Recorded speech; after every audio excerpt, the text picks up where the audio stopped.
Prvým krokom k rekonštrukcii cyklistickej trasy medzi Pezínkom, Viničným a Sencom bola sobotná akcia, ktorej cieľom bola obnova značenia na tomto cyklochodníku. Ja si myslím, že táto cyklotrasa je veľmi zaujímavá pre obidve mesta, ktoré sú na jej začiatku a konci, na to, aby ich spájala pre ľudí. Jednak z hľadiska toho, že tam vlastne žiadna cesta bezpečná pre cyklistov neexistuje medzi týmito mestami a presúvajú sa tam aj do práce niektorí. No a potom teda aj z hľadiska toho, že to je cesta pre rekreantov. Nebola v dobrom stave, ľudia tam zablúdili, to bol prvý problém, a druhá vec, že povrch tiež nie je vyhovujúci. My sme sa rozhodli aspoň čiastočne riešiť teda ten problém, aby ľudia trafili, nezablúdili a našli tú cieľovú stanicu, teda na jednej strane Senecké jazera, ktoré sú veľmi atraktívne pre turistov, a na druhej strane je náš krásny Pezínok. Podporiť myšlienku obnovy cyklotrasy prišlo v tento deň približne 30 dobrovoľníkov. Chodíme radi bicyklovať a chcela by som, aby sme tu mali dobré cesty a s nimi sa dostať čo najďalej. Som sa rozhodol trochu pomôcť, nech sa dá jazdiť na tých bajkoch aj mimo tých ciest, lebo u nás sa tak jazdí všelijak, tak aj preto. Chodím často a poznám Viničiarsky, ale Šenkvický háj celkom dobre a viem, aká tam je situácia.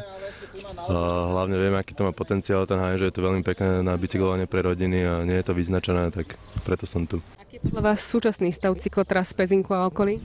Asi veľmi zlý, ale páčia sa mi cyklotrasy v horách, tie sú naozaj dobré a teším sa z toho. Počas sobotnej akcie pribudli na cyklochodníku nové doplnkové značenia vo forme nálepiek, ale čo je hlavné, 14 nových žltých smerníkov s tabuľkami.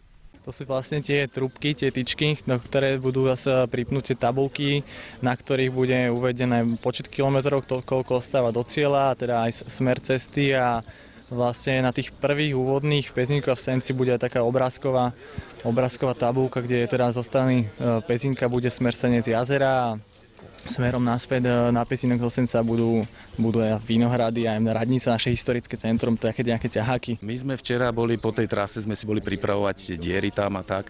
A tuto pri potoku Mahulanka sme stretli dvoch poľských turistov na bicykloch, čo teda bola zaujímavá zhoda náhod, a oni sa nás pýtali, ako sa dostanú do grobu.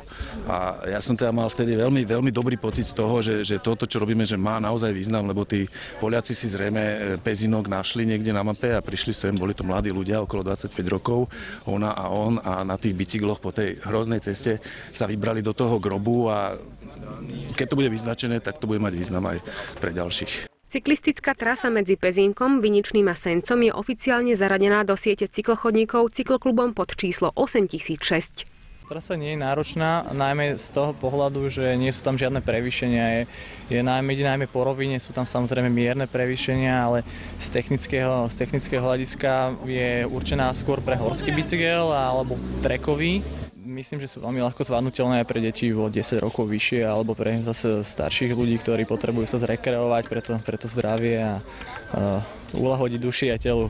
Ak ste milovníkom cykloturistiky, trasu, ktorá spája Pezínok a Senec, vám odporúčame. Po sobote sa na nej určite nestratíte.